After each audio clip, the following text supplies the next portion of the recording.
I'd like to give everybody a 1-minute warning before we start the meeting.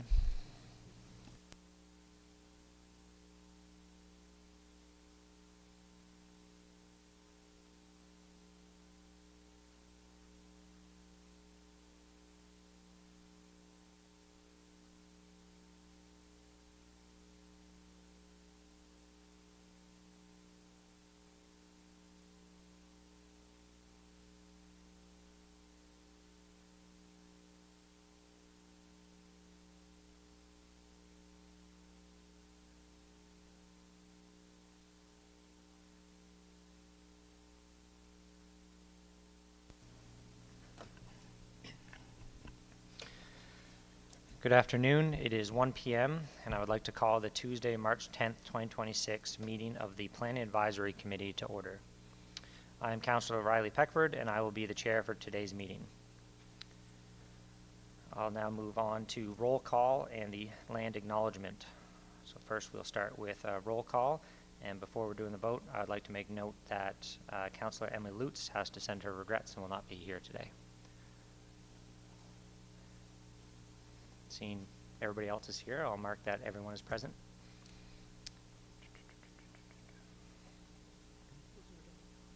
I guess we're going to do that electronically.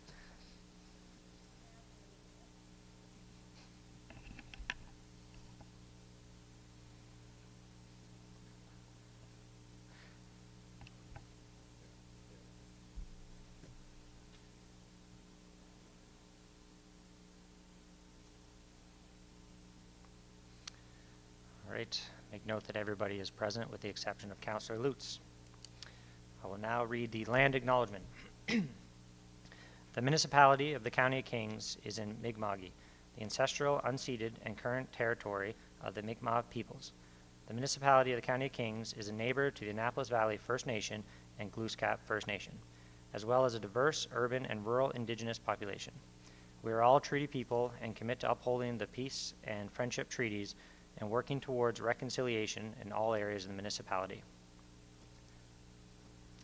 Moving on to the approval of the agenda. Are there any amendments to the agenda?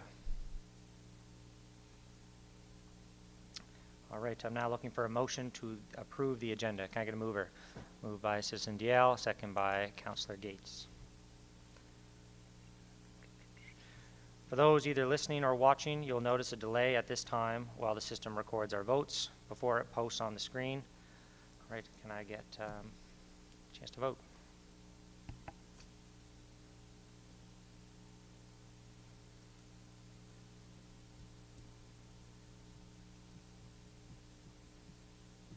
Motion passed.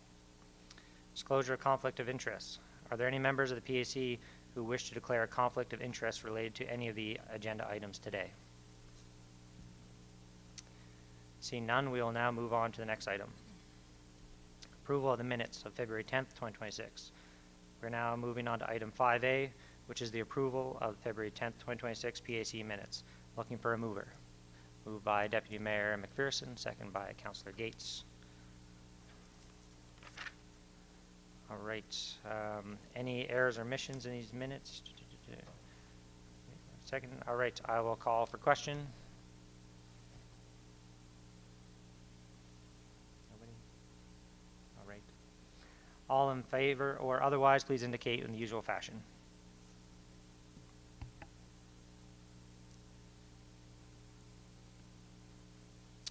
All right. Motion passed. Business arising from the minutes. Is there any business arising from the now approved February 10th minutes? All right, seeing none, we'll move on to our next item on the agenda, business.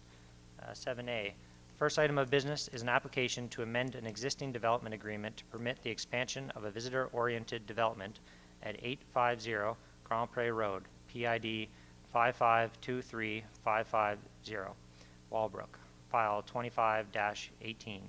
This file will be presented by Alice Jacob. Ms. Jacob, the floor is yours.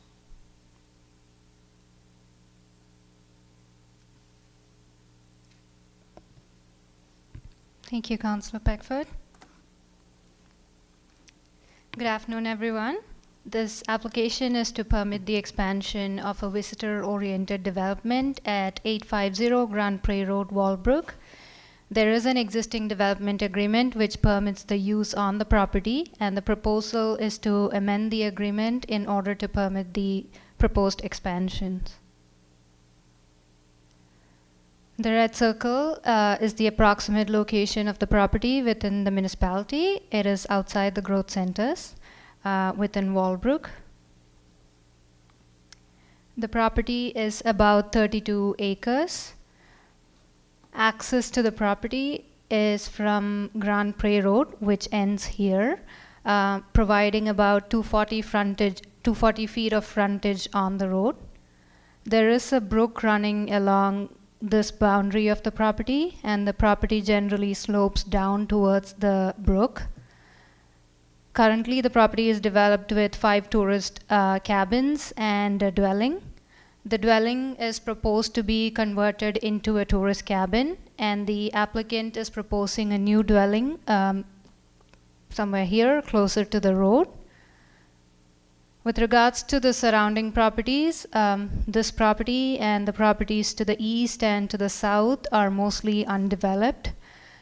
The properties along Grand Pré Road are mostly developed with residential uses, and further to the north of Grand Pré Road, there is a visitor-oriented development, Luckett Vineyard, which I believe includes a restaurant and a retail use, which is permitted through a development agreement.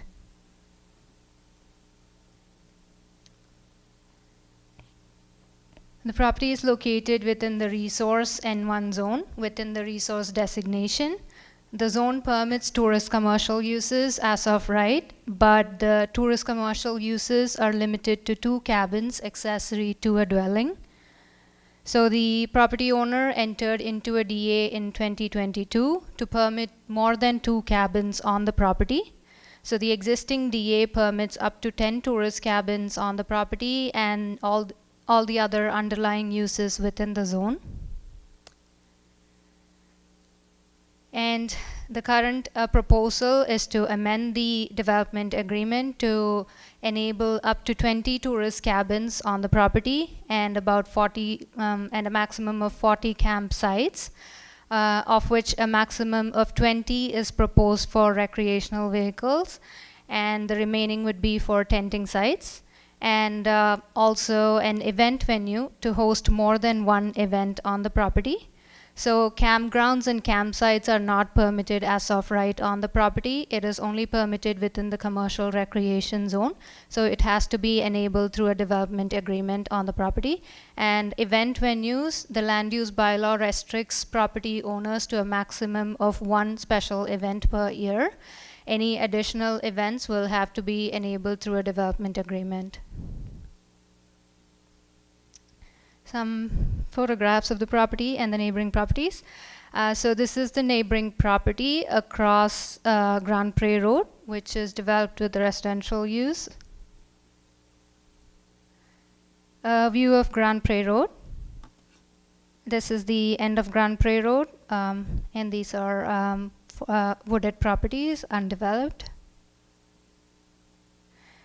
The existing driveway on the property. In the area that is currently developed. So this is the existing residential dwelling, and the 5 tourist accommodations include a combination of glamping domes, and there is also a cottage style accommodation, and there is a Quonset style Quonset accommodation which was recently developed. And this is the area proposed for the campsites. Moving on to public consultation, we had a public information meeting for this application in the community. There were a few members of the public present. The main concern received during the meeting was regarding hunting. So the public mentioned that the surrounding areas are frequently used for hunting, and they were concerned that the proposed use might impact hunting activities for them. Hunting is not regulated by the municipality. It falls within the provincial jurisdiction. But I did review the provincial firearm and bow regulations, and I also contacted DNR, the province, to get some clarity. So they mentioned that hunters are required to maintain a minimum of 182 meters from any dwellings and any place of business unless authorized by the property owners. And there is a higher setback requirements for trapping, which I believe is about 274 meters.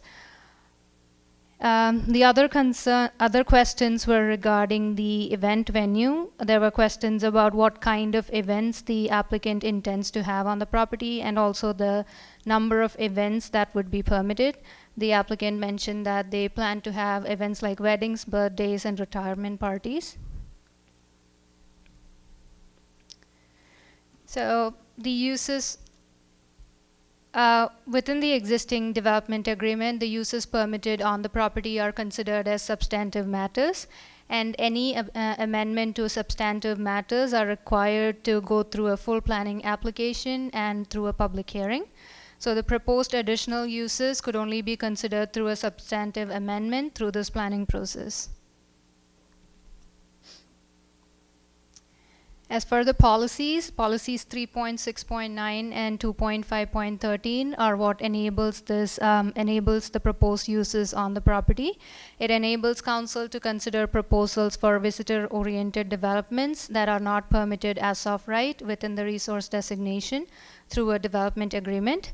So visitor-oriented developments could include lodging, restaurants, event venues, or any other special attractions. So the proposed uses would fall under visitor-oriented developments. So these are some of the criteria that the policy requires us to review. The first one is the development oriented to visitors. The proposed tourist cabins, campsites, and event venue are oriented to visitors. And the second one are the conditions preventing the proposal as of right addressed in the development agreement. So tourist commercial uses, as I mentioned earlier, are permitted within the zone, but the use is limited to a maximum of 2 cabins accessory to a dwelling. The other proposed uses, the 40 campsites and the event venue for more than one event, are not permitted as of right on the property. So these uses are addressed in the draft development agreement. The existing DA includes conditions on buffer, setback, lighting, and other requirements which are intended to minimize impact on the neighborhood. And the proposed amendments replace some of these existing conditions for clarity, and we have also introduced additional conditions with regard to the event venue in order to control the location, the noise, and hours of operation, again, to minimize impact on the neighborhood. The third one are the site facilities adequately buffered or separated from surrounding dwellings. So we require a buffer of 60 feet from all lot boundaries for all the proposed uses, and no development would be permitted within the buffer with the exception of a walking trail which is proposed on the property for visitors, and the underlying uses also do not have to meet the buffer requirements. And fourth one, does the property have an appropriate lot area to accommodate the proposed use, required structures, and infrastructure? The property is about 32 acres. It is our opinion that it can comfortably accommodate the proposed uses, associated structures, and infrastructure. So the area of the property, excluding the 60 feet buffer, is defined as the development area, and all developments are required to be contained within this development area. And the last one, does it meet the general criteria? And this is the general criteria. We looked at various aspects such as the proposal's consistency with the municipal planning strategy, the compatibility with surrounding uses, financial impacts, adequacy of fire protection services, and adequacy of sewer water services, and various other aspects that are mentioned on the slide. The proposal was found to be consistent with the relevant criteria, and there are no concerns. Summary of the draft amendments. So we are making amendments to the uses section to permit up to 20 cabins on the property and up to 40 campsites. of which a maximum of 20 would be for RVs. And we are also permitting an event venue, proposing an event venue. And there are also conditions with regard, sorry about that. There are also conditions with regard to the event venue to control the location. So the development agreement includes a site plan with an envelope for the event venue. So the event venue and the associated structures and buildings will have to be contained within that envelope. We also have conditions on the hours of operation and conditions with regards to noise. We also have included clarifications and changes to the vegetative buffer requirements, lighting, subdivision, servicing, and drainage requirements, and a few other sections to improve clarity and also to reflect the standard language that we use for DAs these days. With regard to the process, we received this application last year, and we had a public information meeting in September, again last year. Staff reviewed this application. We reached out to the relevant departments for their feedback, and we prepared a report with a positive recommendation to Planning Advisory Committee, which was included within the agenda package. We are at the Planning Advisory Committee meeting, following which the recommendation of PAC will be sent to Council for initial consideration. And from there, Council may forward it to a public hearing. And following the public hearing, Council will give the application a final consideration and make a final decision, which will be followed by a 14-day appeal period. So staff are making a positive recommendation to the Planning Advisory Committee, and the recommendation is up on the screen. I pass it back to Chair. Thank you, Ms. Jacob. Now there's an opportunity for members of the committee to ask any points of clarification. Are there any questions? I see some lights. First we'll go to Councillor Gates. Thank you, through you, Mr. Chair. Just for clarification, with regards to open fires, who and how would that be regulated? Is that provincial?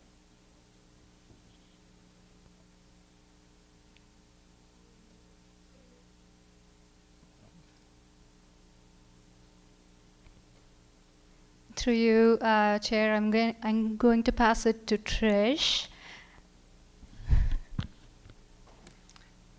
Thank you, Ms. Jacob. In terms of fires, it does become a little more complicated, but for the most part, that would be related to provincial fire bans. So depending if there's a fire ban, enforcement, I guess, would be multiple fold between fire departments, DNR, and bylaw enforcement.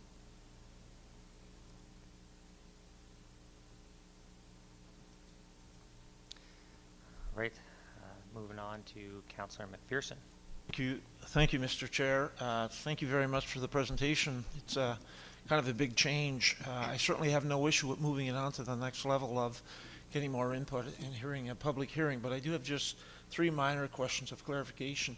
You showed an image with, I believe, a brook with the grade of the land running downhill, and I was just trying to understand.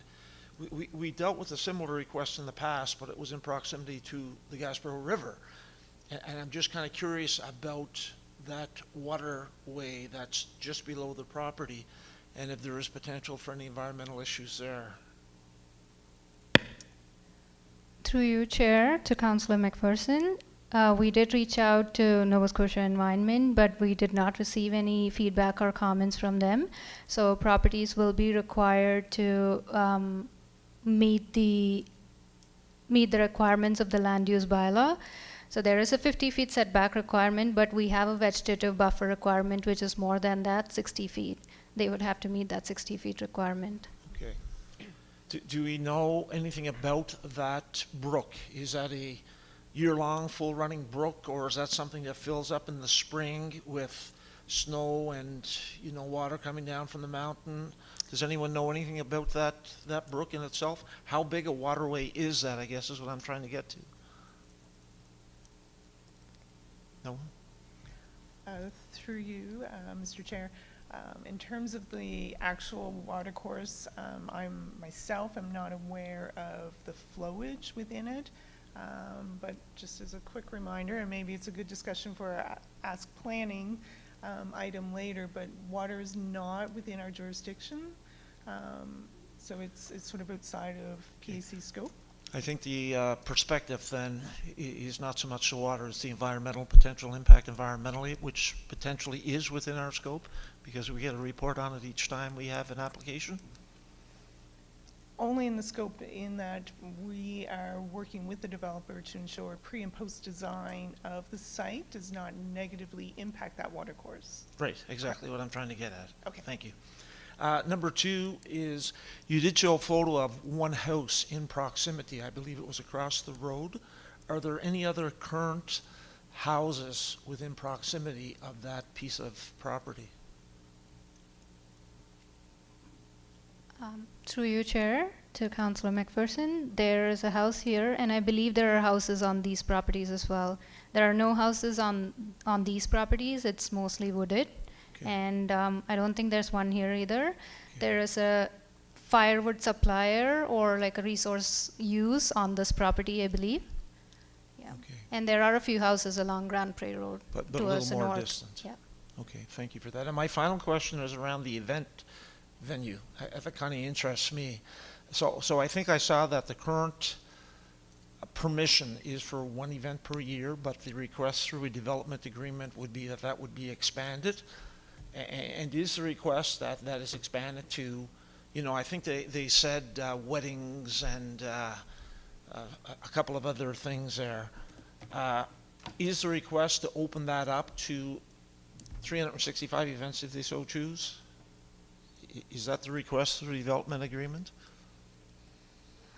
Through you, Chair, to Councillor McPherson, are you asking that multiple, like more than one events are possible, or is that your question? I think the request... We're not controlling the number of events, so they could have as many events on the property. It doesn't have, we don't limit that. Okay, so I misunderstood. I thought I had heard that you're permitted with a event venue for one event annually. I misheard that. Evidently, there's no control over the number of events that could or would happen with that event venue. Is that accurate? Thank you. I think I see Manager Mosier's light on here to answer that.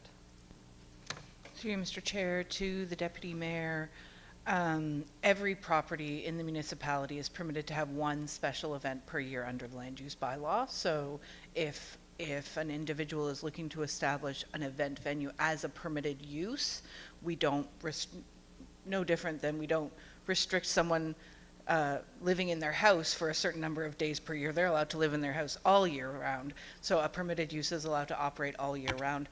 I mean, is he going to have 365 events per year? Highly unlikely. None of our event venues do 365 events per year, but we don't look to restrict how many events.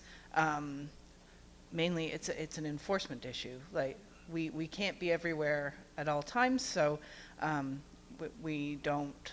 Some of our older DAs did limit the number of events per year, but that's not really realistic. Yeah, no. Thank you for that. I appreciate the clarification. I was just a little bit confused when I heard in the presentation reference to one event per year. Thank you. Thank you. Moving on to Citizen Member Morse. Thank you, Mr. Chair. Just two questions, Ms. Jacob. The first one was surrounding the concern about hunting. Just looking for some clarification, were those hunters concerned that this property would impact their ability to hunt off of this property, like on surrounding properties? Through you, Chair, to Mr. Morse. So with the hunting, what I heard was, I think the hunters hunt on these properties, that is the neighboring properties, and also the subject property. So they were concerned that if a use were, like, if there is going to be a campsite here, they may not be able to hunt on this area of the property, or there might be setback requirements that might prevent them from hunting on the neighboring property as well. So their questions were more about that. Would that impact them, their hunting on the neighboring property or on the subject property? Okay, great, thank you. That answers that question. The second question, through the chair to you, was just wondering if you could expand, and this may be better for Ask Planning, but expand on, like, what is the definition of being oriented to visitors? Through you, Chair. I'm going to pass that to Laura. Manager Mosier. Through you, Mr. Chair, to Mr. Morse. It's not a defined term in the land use bylaw, but it's understood to be people visiting from elsewhere. We don't set a distance on how far away you need to be visiting for. If somebody wanted to do a staycation, that would be fine. We can't really regulate people that way, but the idea is that it's not long-term residential uses that are being established, but you know, short-term stays. Okay, that's great, thank you. Perfect. Citizen Member Friars. Thank you, Mr. Chair. One question around, again, back to the events.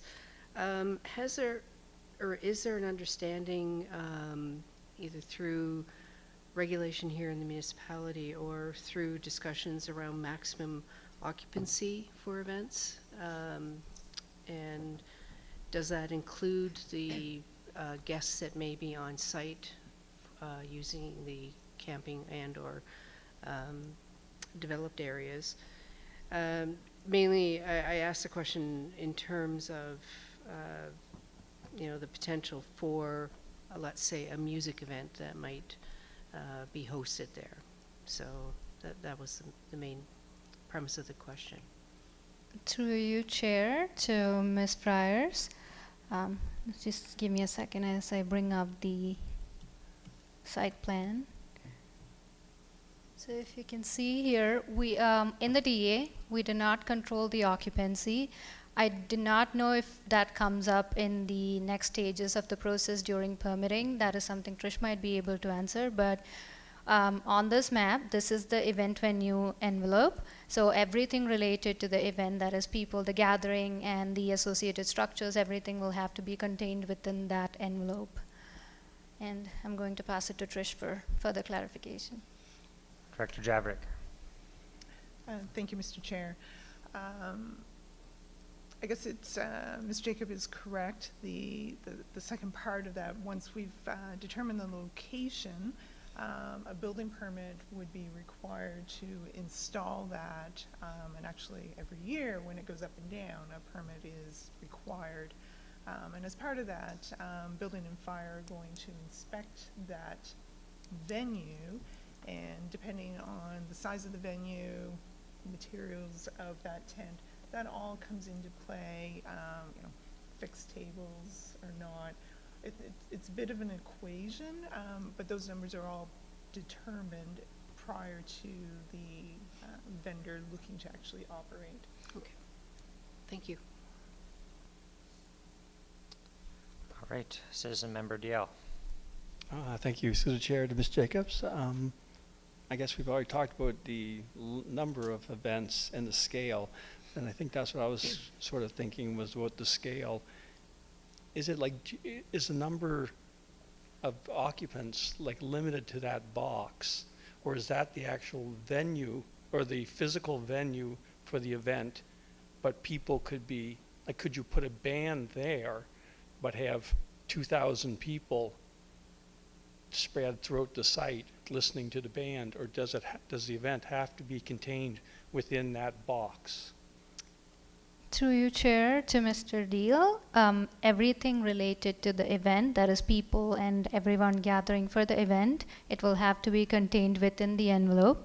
It is a pretty big envelope, 145 by 145, so all the structures, all the, if there are any buildings or anything, will have to be people, everything will have to be contained within that envelope.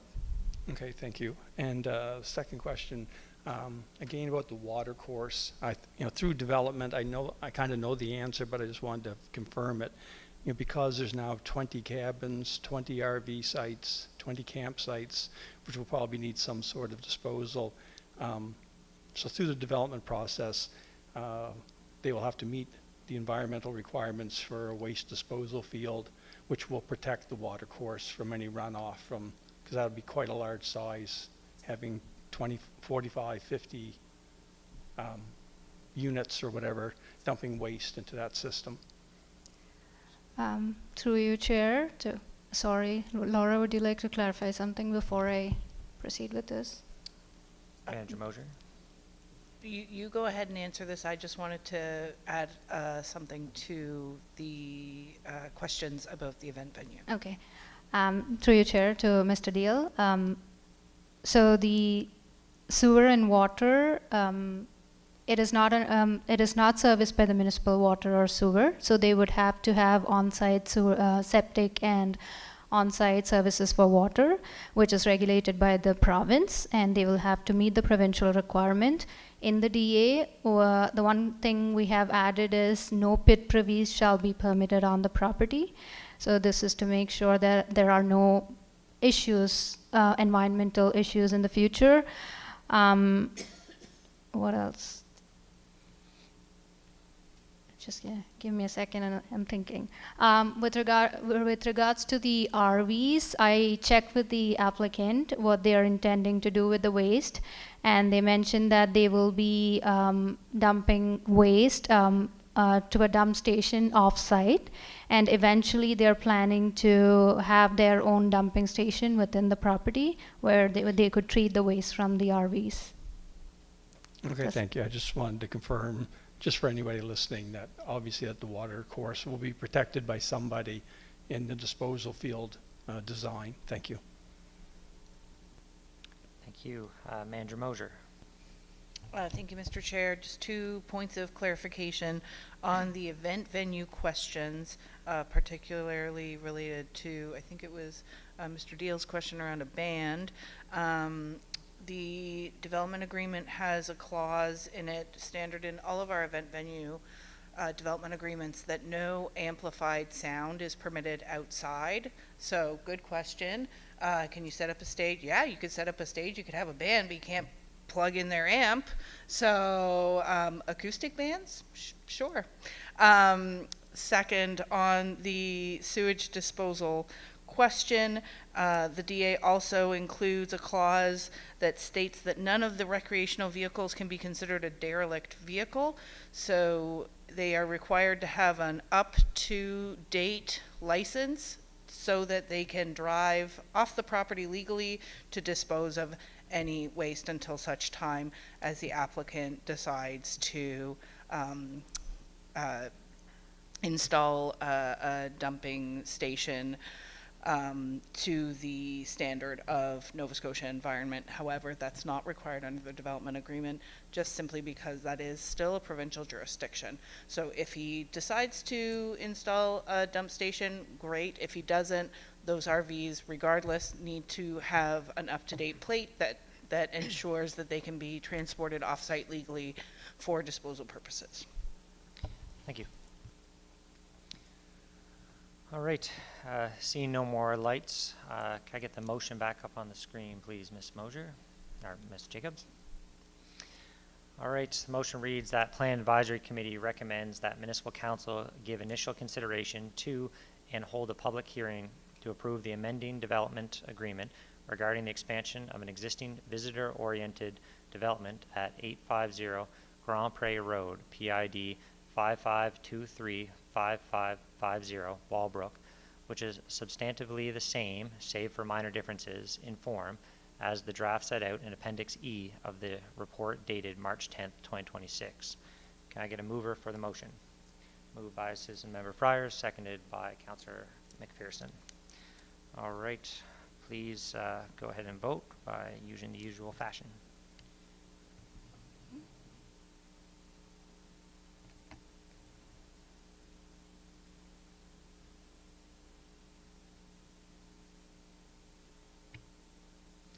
Motion carries. Next item of business. I have an application to amend the text of the land use bylaw to permit second dwellings in rural areas associated amendments, file P24-01. This file will be presented by Laura Mosier. Ms. Mosier, the floor is yours.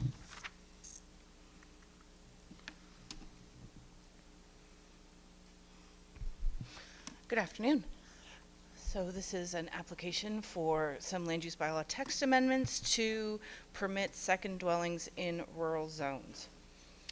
By way of background, just to refresh your memories, in 2023, Council voted to permit accessory dwellings in growth centers, so a separate dwelling separate from the main dwelling on the property.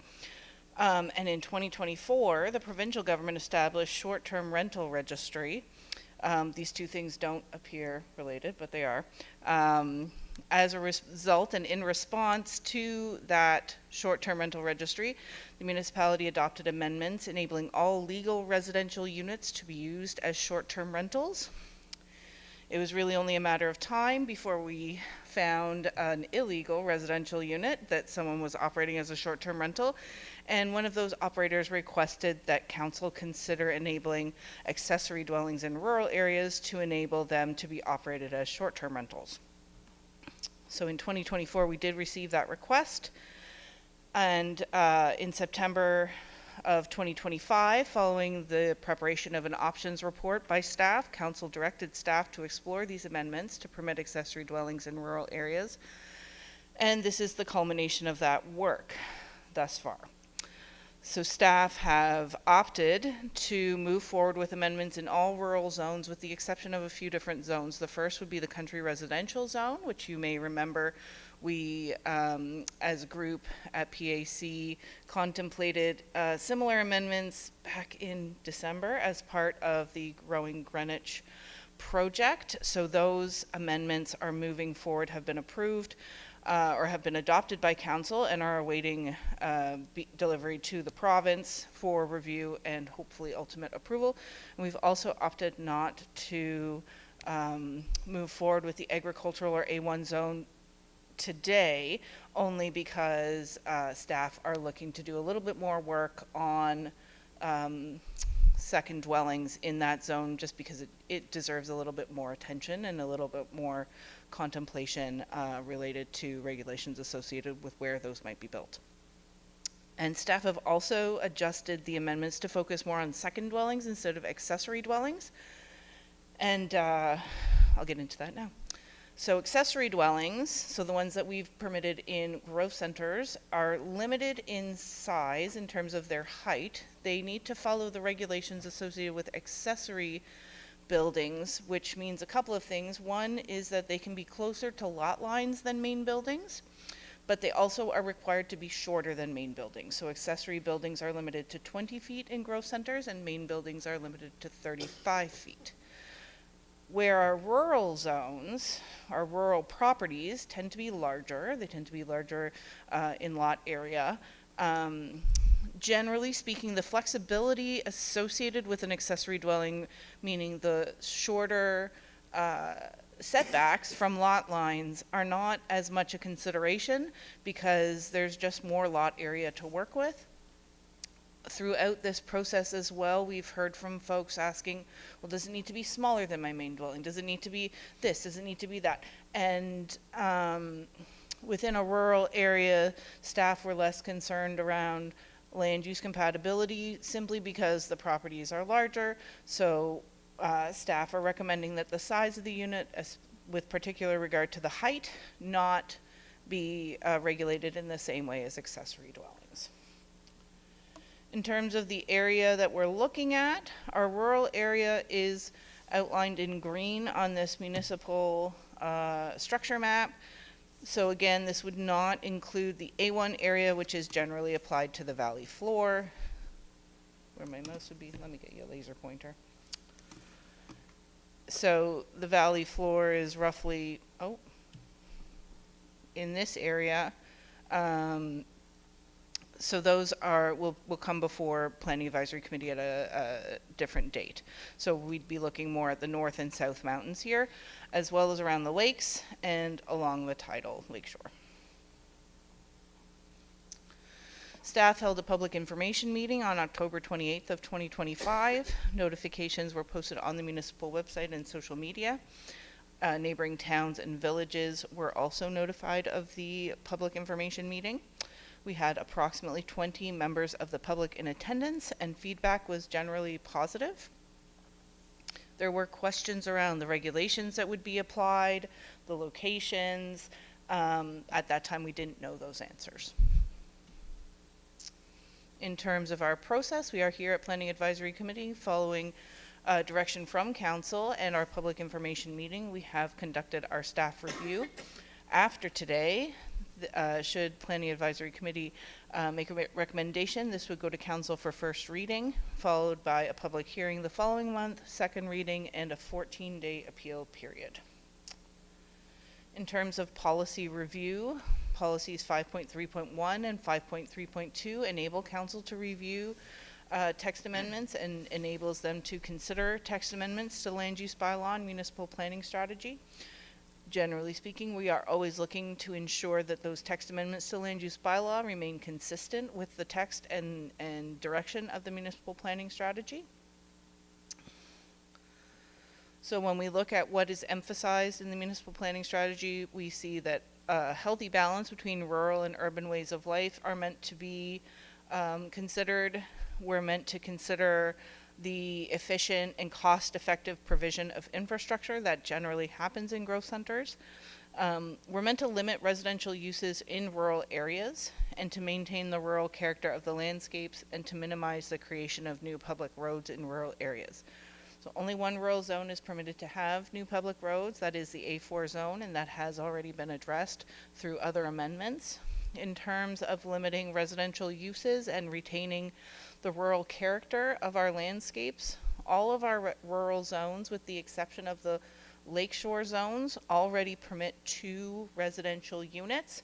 They are simply required to be located in the same building at this time. But what we have heard from the public and what our development officers hear from the public on pretty much a daily basis is that there is significant demand for additional residential uses in rural areas that are not in the same building, whether that's for children who can't find housing, whether that's for elderly people downsizing and needing a little bit of assistance from family members, or a variety of other reasons. There is a desire for the ability to create 2 separate dwellings on rural properties. So the zones we would be considering are the rural mixed use or A2 zone, the historic hamlet of Grand Pre or A5 zone, the lakeshore residential or S1 zone, the lakeshore limited development or S2 zone, our 2 tidal zones, the T1 and T2 zone, and the resource or N1 zone. So in terms of our summary of amendments, we are looking to permit up to 2 residential units on a property, whether that's in 1 or 2 dwellings. So that means you can have 2 separate, you can have a 2-unit dwelling, but you couldn't have your 2-unit dwelling and then a 3rd dwelling. You only get 2. In zones permitting the use of a recreational vehicle or recreational cabin in place of a dwelling, 2 residential uses are still permitted, but again, 2 units. We've also made proposed amendments to our general regulations. That concludes my presentation. I'm happy to take questions, and we have a recommendation prepared. Thank you, Manager Mosier. Now is an opportunity for members of the committee to ask any questions of clarification. Do I have any takers? Yes. First, Councillor Gates. Thank you, through you, Mr. Chair, to Laura. Just with clarification, with regards to the secondary units, if the ability to subdivide, if it has road frontage, is that permitted or is that not permitted? Sorry.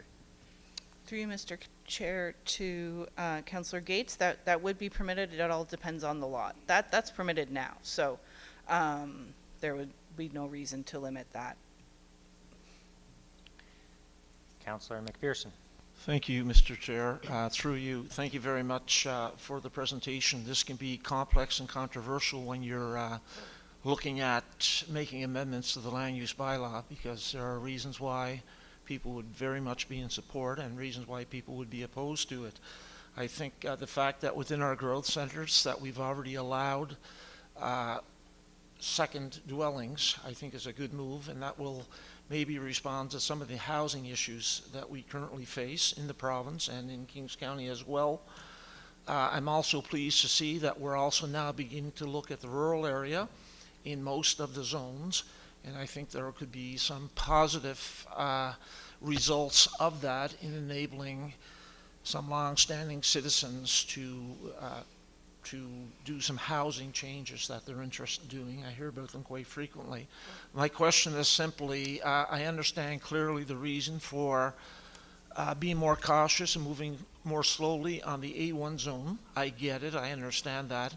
I'm wondering if you have any indication of when we may be moving into looking at the potential of second dwellings in A1 zones as well. Through you, Mr. Chair, to the Deputy Mayor, we do not have a timeline at this time, but it is something we are actively working on, yeah. Thank you. Thank you. All right, seeing no other lights on, I will move forward to the motion on the screen. Motion reads that the Plan Advisory Committee recommends that Municipal Council give first reading and hold a public hearing regarding amendments to the land use bylaw to permit the development of a second dwelling in rural areas where residential uses are permitted, except for the rural commercial C4 zone, the agricultural A1 zone, and the farm commercial A3 zone, and the country residential A4 zone. Can I get a mover for the motion? Moved by Citizen Member Diel, seconded by Councillor Gates. All right, is there any debate on the motion? Seeing no lights, and we have a mover and a seconder, I will call for question.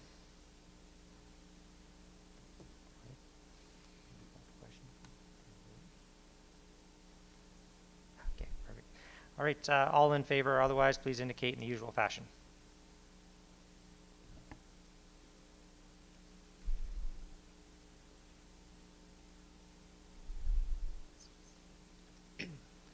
Motion carries. All right, item C. The third item of business is an application to rezone a portion of 1200 Parkway Drive, PID 55479562, Port Williams, from the light industrial commercial M1 zone to the general commercial C1 zone, file 25-22. This file will be presented by Laura Mosier. Ms. Mosier, the floor is yours.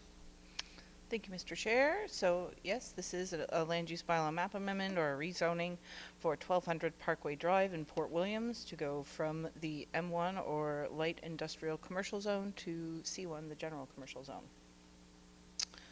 This is an aerial photograph of the entirety of the subject property. A portion is proposed to be rezoned, containing primarily the current building that's built on the property.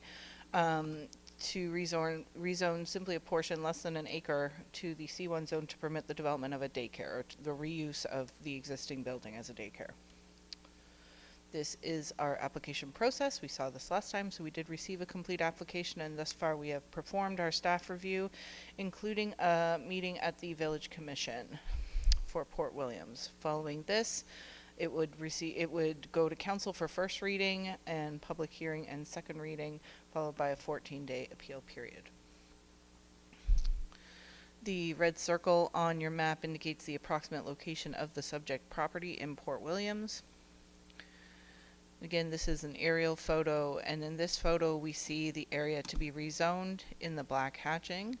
The surrounding area consists of similar light industrial or commercial uses, including self-storage, off-road vehicle dealership, as well as some warehouses and other offices. This is our zoning map of the surrounding area. This property has undergone a few changes. This it started out in the light industrial commercial zone prior to 2010. In 2010, the Port Williams secondary plan was adopted and zoned the entire area and placed them all in the general commercial or C1 zone. In 2022, staff recommended that council rezone the property to the M1 zone. At that time, the proposal was for a self-storage facility, and here we are again, rezoning this portion back to the general commercial or C1 zone. When staff are looking at making a change to a zoning map in the land use bylaw, we turn to the municipal planning strategy and particularly the future land use map. And the future land use in this area is for commercial.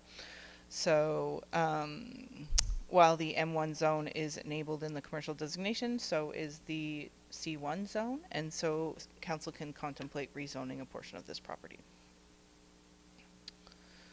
This incredibly busy map shows the subject site as well as the area to be rezoned. And there are several overlays applied to this. The first is our environmentally sensitive overlay applied to areas that are prone to flooding. It is also subject to a provincial protected marsh area and an urban floodplain overlay, which is particular to Port Williams. All of these overlays relate to permitting. So the environmentally sensitive overlay and the urban floodplain overlay come into play at the time of permitting to ensure that the building is designed in such a way that it is flood resistant. The building is already built. It has already met those requirements, so that is not a consideration at this time. Similarly, the protected marsh area, this area is in an exempted, it's received an exemption from the marshland. And again, the building is already built, so we don't anticipate any further issues given that it is exempt and that there's no additional development proposed. This is a hypothetical map showing the area to be rezoned. It's right here, and it would be in the C1 zone. There's some couple photos of the site. So this is the building on the subject property that is being rezoned. The balance of the property is back here and remains undeveloped. This is a photo of the uses across the street. So we do see another self-storage location as well as the off-road vehicle dealership.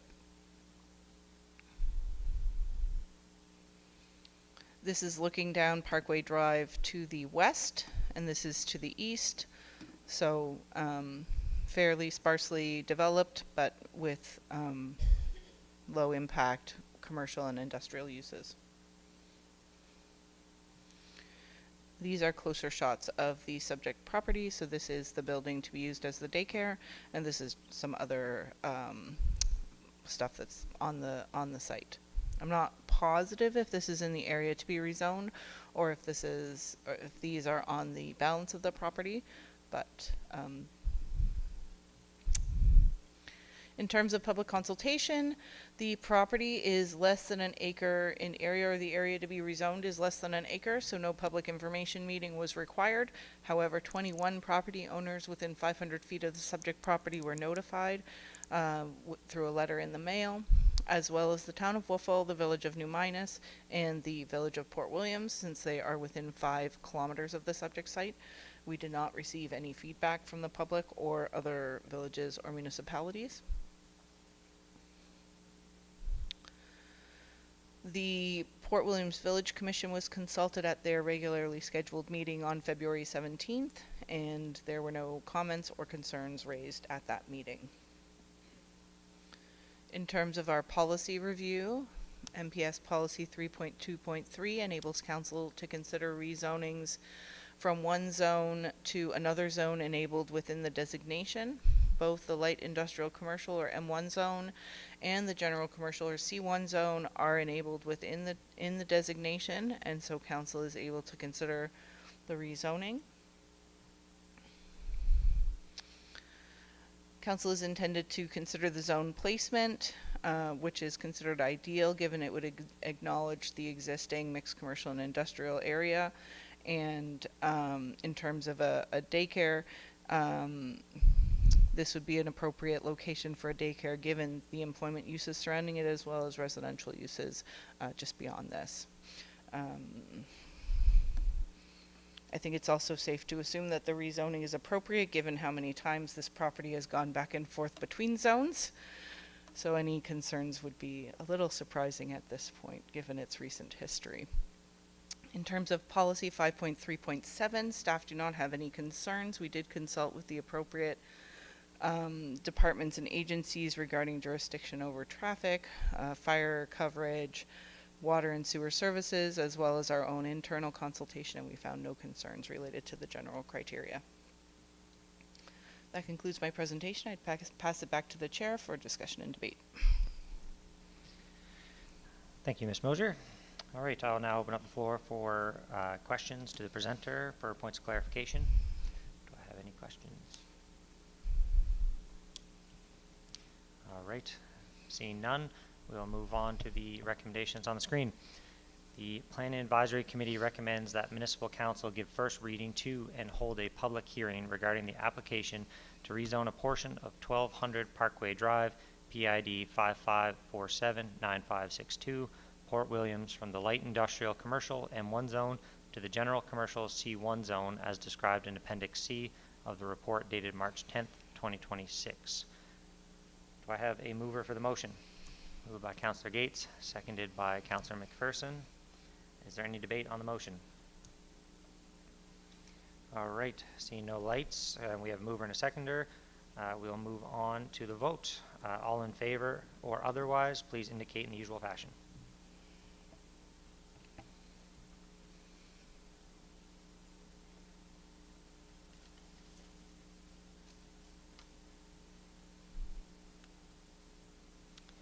Motion carries. Thank you. All right, we're going to move on to item D of the agenda. The final item of business is a bit different as it is a municipal heritage file. As a reminder to the committee and the public, the Plan Advisory Committee is appointed as the Heritage Advisory Committee as per Policy Plan 09-003 and Bylaw 80. Heritage property. It is the Heritage Committee's purpose to advise council on any matter respecting heritage properties. The Heritage Advisory Committee has one item to come before it. This is an application to deregister a municipal heritage property at 1108 Middle Street, PID 55036867, Port Williams, file 26-03. This file will also be presented by Laura Moser. Ms. Moser, the floor is yours. Thank you, Mr. Chair. How many of you forgot you were the Heritage Advisory Committee as well? I always forget. So we do have a rare Heritage Advisory Committee item today, and it is an application to deregister a municipal heritage property located at 1108 Middle Street. Fun fact, this was our very first municipal heritage property. In terms of background, it was registered by previous owners in 2010 as our very first municipal heritage property. We did receive an application in 2021 to do some exterior alterations, which included removing a porch which had fallen into disrepair and replace it with an appropriate window by the new owners. The current owners have now requested to deregister the property due to the process associated with that renovations and with an additional difficulty in obtaining homeowners insurance for the property. The circle indicates the approximate location of the subject property in Port Williams. In terms of property information, it is located on Middle Street in Port Williams, just north of the subject property from our last application. It has roughly 75 feet of frontage on Middle Street and 10,600 square feet in lot area, and is in the residential mixed density or R3 zone. The property was originally registered for the following reasons.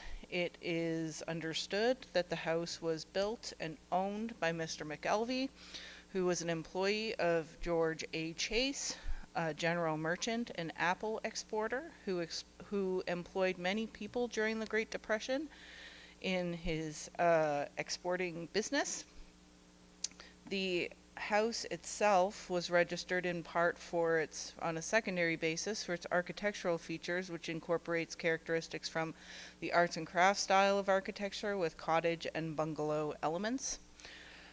And the house was built with materials from the shipyard that is located at the south end of Middle Street. I have some photographs of the house and its surrounding area. The house is on the screen now, both looking at it from the south and from the north. This is 1104 Middle and 1098 Stars Point Road. These are just north of the subject property, so these are roughly of the same vintage, maybe a slightly wealthier builder for both of these properties, given the size of the houses. But further south on the street, we see houses that are a little bit more typical with this one. This one actually is a very good example of the bungalow style with its characteristic porch. And these as well are on the other side of the street. Bylaw 80 enables council to deregister municipal heritage property in accordance with the Heritage Property Act. And the Heritage Property Act indicates that council can consider deregistration if the property has been destroyed or damaged, which this one clearly has not been, or that the continued registration appears inappropriate as a result of the loss of heritage value.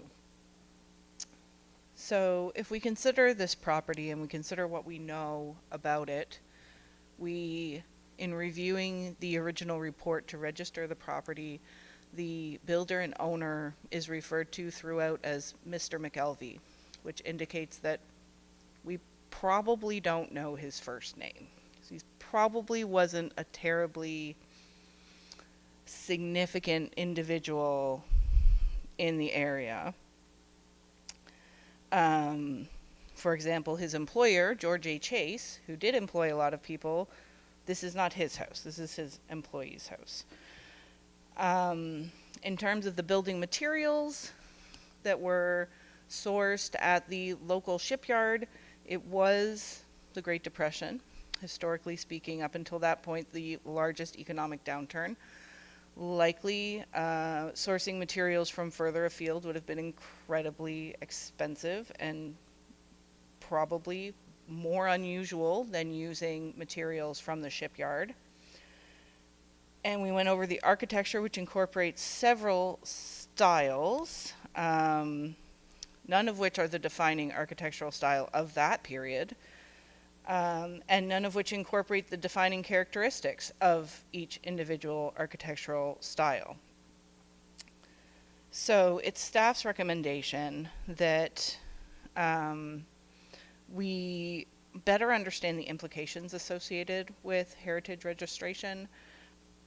It's possible that at the time there were significantly more incentives to register a property for its heritage value at that time, including tax breaks or things like that. However, it's staff's opinion that given the additional expense associated with renovations on a heritage property versus a non-heritage property, and the more widespread difficulties with obtaining homeowners insurance for these types of properties, staff is recommending that council deregister this property and remove it from the municipal heritage property registered in accordance with the request of the homeowner. And I would pass it back to the chair. Thank you, Ms. Moser. I'll now open up the floor for questions of clarification to the presenter. Councillor Gates. Thank you. Through you, Mr. Chair. Just a clarification to Laura.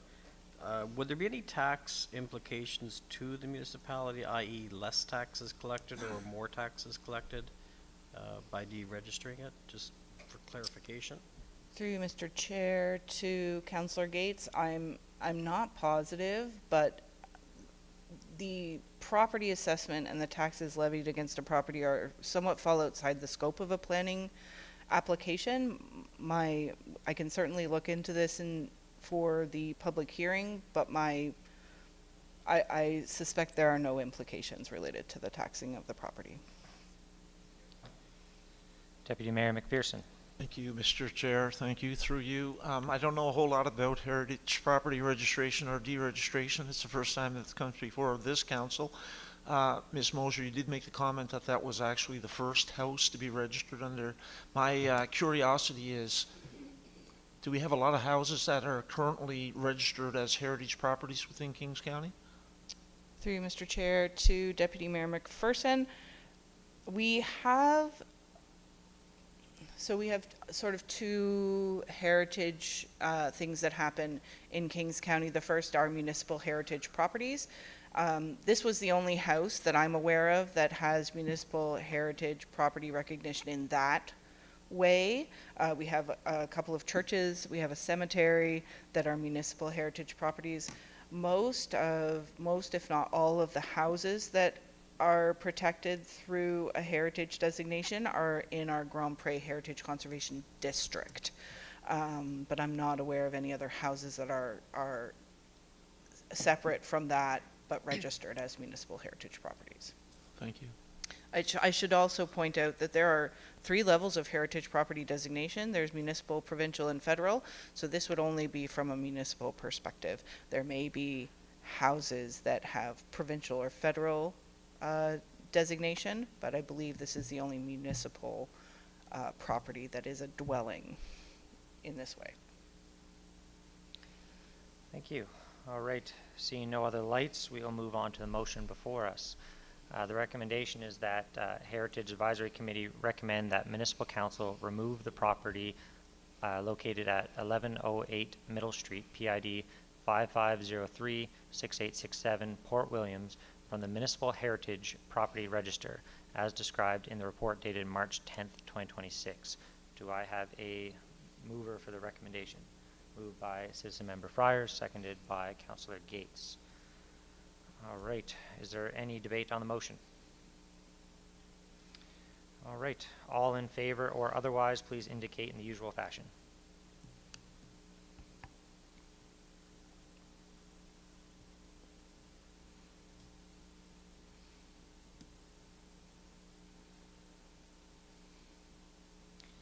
Motion carries. All right, moving on to item number 8, other business. We now move on to our newest standing item on PAC's agenda called Ask Me Anything. The intent of this is an opportunity for the members of the committee, to ask planning questions that you want to ask, but perhaps never saw a good opportunity to do so, as it did not relate to a particular file. Are there any questions for the planning team today? Councillor Gates. I think that was a race. Thank you, Mr. Chair. With regards to, through you to Laura, with the current application to perhaps amend the growth boundary in Port Williams, and I believe that's before planning now, is that premature to ask the question how it's progressing, or? Through you, Mr. Chair, to Councillor Gates, staff are currently working on an options report to bring to Committee of the Whole. But at this time, we don't have a time associated with when that will come forward. Okay, thank you. And with regards to current infill lots, is that also in the similar status in the queue? Through you, Mr. Chair, to Councillor Gates, absolutely. Thank you.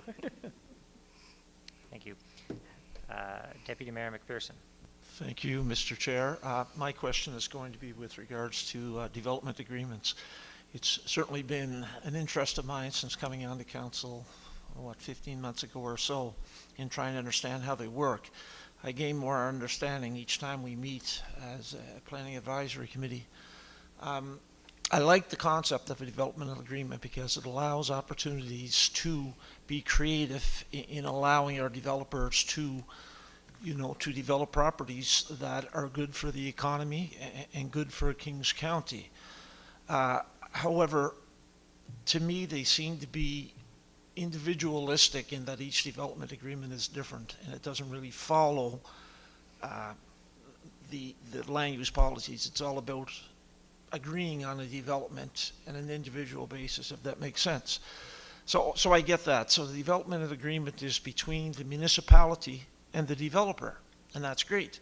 And I heard another example that actually made me kind of want to pose this question when we were talking about the first order of business under new business, and that was the proposed development in Gaspereau with the increase in the number of cabins and the venue for events.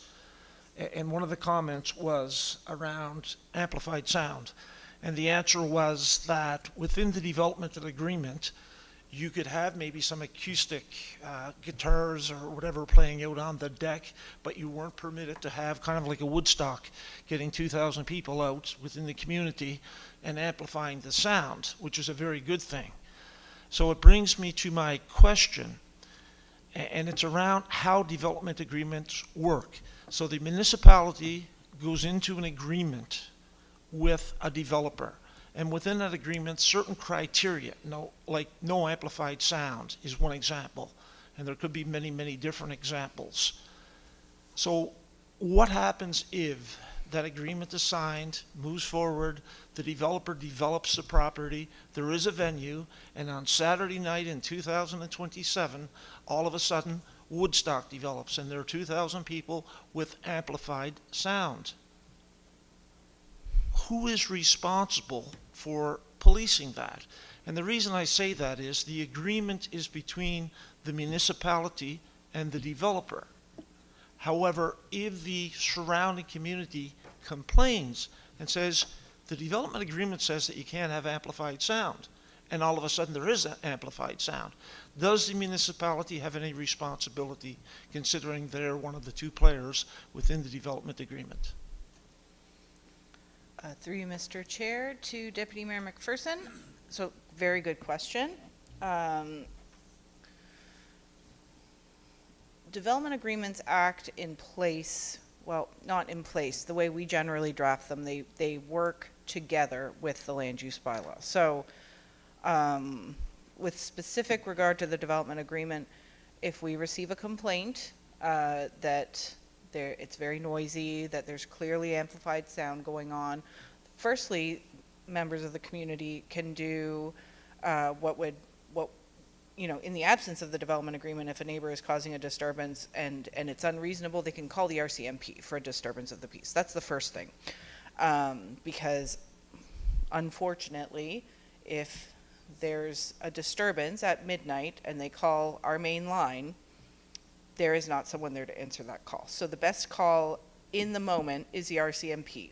The following Monday morning at 8:30, the call should be to our main line, and then we'll begin our enforcement process, which happens under the land use bylaw as well. The development agreement and land use bylaw sit at the same level under provincial law, under the Municipal Government Act. We can't write something into a development agreement that we couldn't write into a land use bylaw. The MGA is very clear on that. The only things we can regulate through a development agreement are those same things we can regulate through a land use bylaw. So that's the first thing. So at that point, we would work with the applicant. Our goal is always to gain compliance. We're not like a punishment authority. We have certain tools at our disposal if we can't gain compliance, but our goal is always compliance.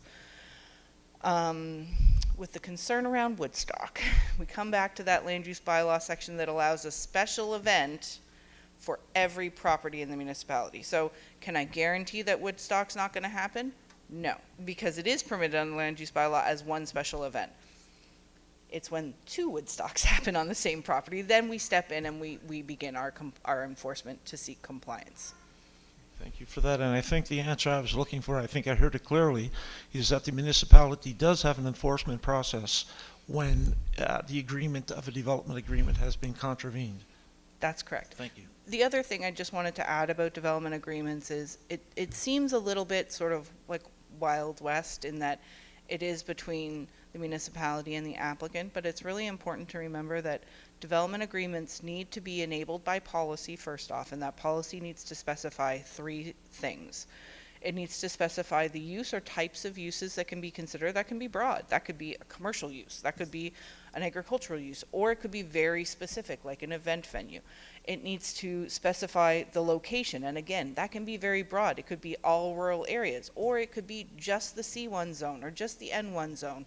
So it can be specific or general, but the policy needs to specify. And the third thing, and the really important thing for council, is that it needs to specify the criteria that council is meant to use in assessing whether or not it's appropriate.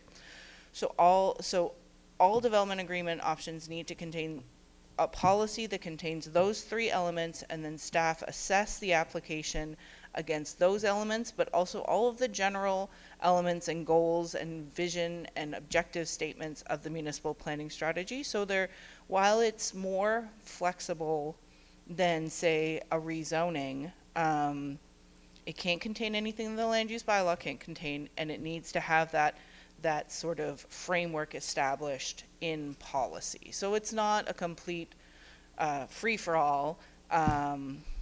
It is bounded by some pretty stringent framework, and those are the types of things that get explored through an appeal. So appeal decisions are really interesting to read, and how that evidence is presented and how the board deals with whether or not something is consistent with the policies of the municipal planning strategy. Director Javrik.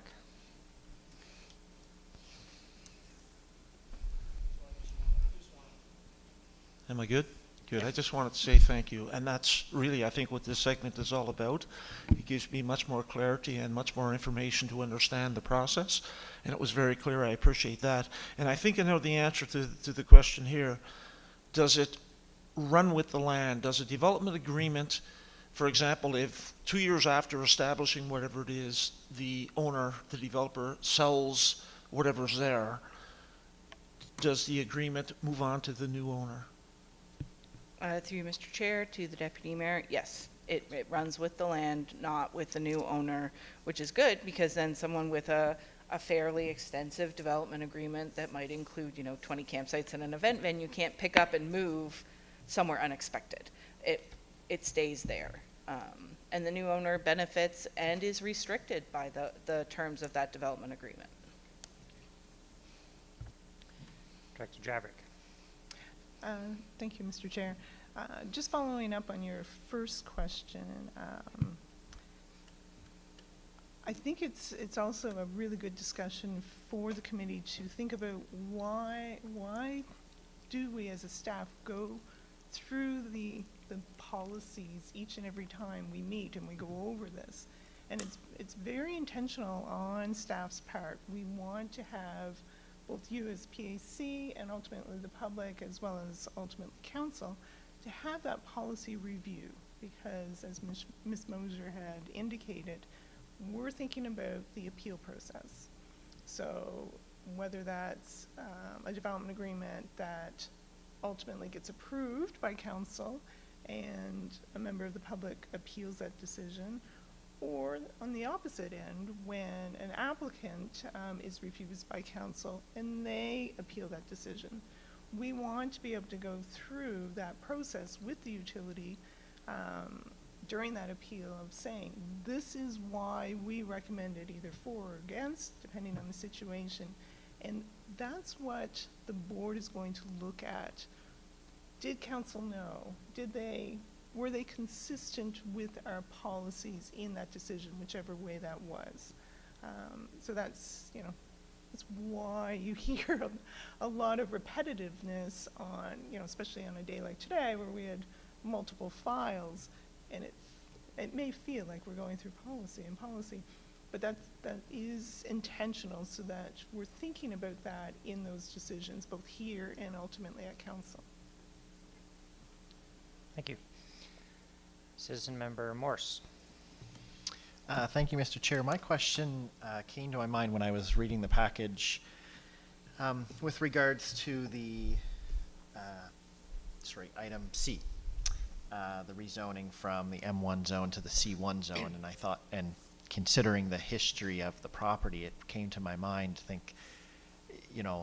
there's a lot of overlap, but then there's some things that, there were some things uses that I thought probably should be allowed in M1 that are allowed in C1. And I just wondered if there's been any thought about, essentially allowing more C1 uses in the M1 zone, considering the overlap. And I thought that this file in particular just brought to light that fact, considering it's now flip-flopping back and forth, that perhaps there's an issue. Did you have a specific use in mind? Because I'm only aware of one that's enabled in one and not the other. Okay, no, I didn't go as far as comparing, so perhaps that answers the perhaps that narrows the question down to, is there only one? There are instance? some uses that are restricted, and so one that I can think of that is permitted in both but is restricted in C1, I think, is food and drink production, which is limited in size in a C1 zone. But the big one that comes up over and over and over again is self-storage. And self-storage is not permitted in C1, but it is permitted in M1. And the reason is that our C1 is applied to all of our sort of main commercial strips. And we want those to be vibrant. We want people to want to go there. We want them to be places instead of just locations. We want people to linger. We want it to be active and vibrant and have a good street life. Self-storage does not add anything to street life, and it is not a good use of serviced land. Self-storage doesn't require significant water or sewage usage. And so that's why it's not permitted in C1. It used to be permitted in C1, so that's why you see self-storage in locations like in this bend or on Commercial Street in New Minas. But in the review, staff we had some significant discussions, I'll tell you that. But at its core, when we look to the visions and the goals of the MPS, and especially the emphasis on the efficient and cost-effective delivery of municipal services, staff recommended that self-storage not be permitted in C1 areas for all of those reasons. So just to follow up on that, with regards to this specific application that we ultimately approved, is it the fact that it was specifically a daycare facility? Was it the specific use that was not allowed in the M1, or what was it? Yes, sorry. Specifically a daycare facility? I misspoke. I guess there are two uses that don't overlap, and those would be the two. So self-storage, the first reason why we rezoned it, and daycare, the second reason why we rezoned it back. My understanding, and perhaps Councillor Gates can correct me, because I believe he was a commissioner at the time, but it did start out as M1, but my understanding is that the Village Commission had hoped that that area would become more of a commercial area and be vibrant. I know that there were great plans for, a path along the waterfront and a really happening location along the Port Williams waterfront, and that just hasn't really come to pass despite the C1 zoning. So we have had applications to revert back to the M1, and I think part of that has to do with how the area had developed under M1. So there are a lot of warehouses, there are a lot of self-storage that don't provide that sort of vibrant aspect that I think was hoped for by the Village Commission at the time. Okay, thank you. Director Javrik.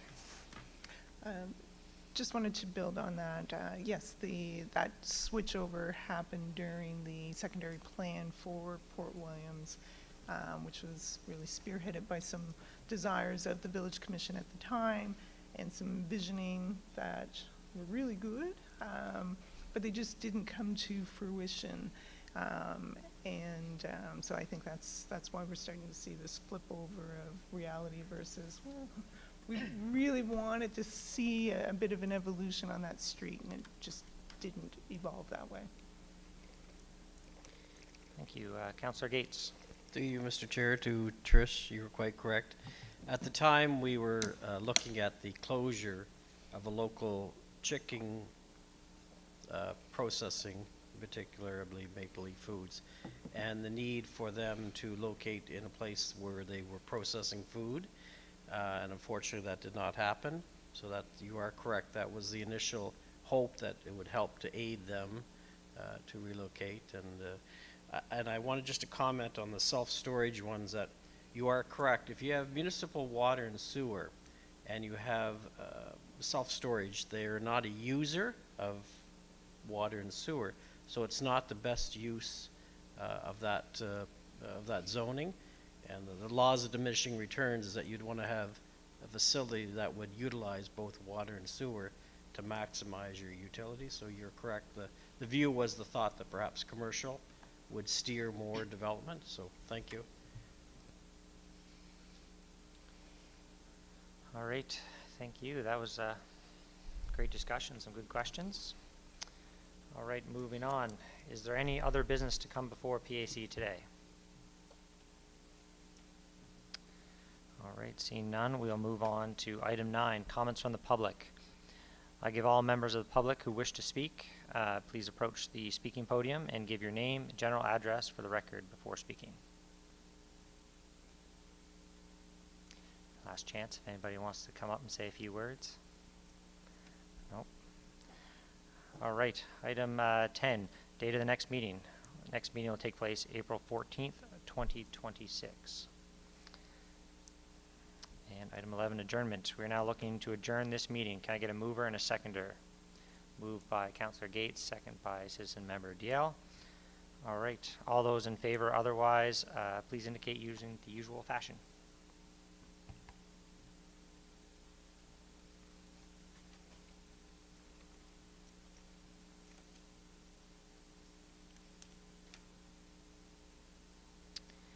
Motion carries. Thank you so much. That is all. See you next month.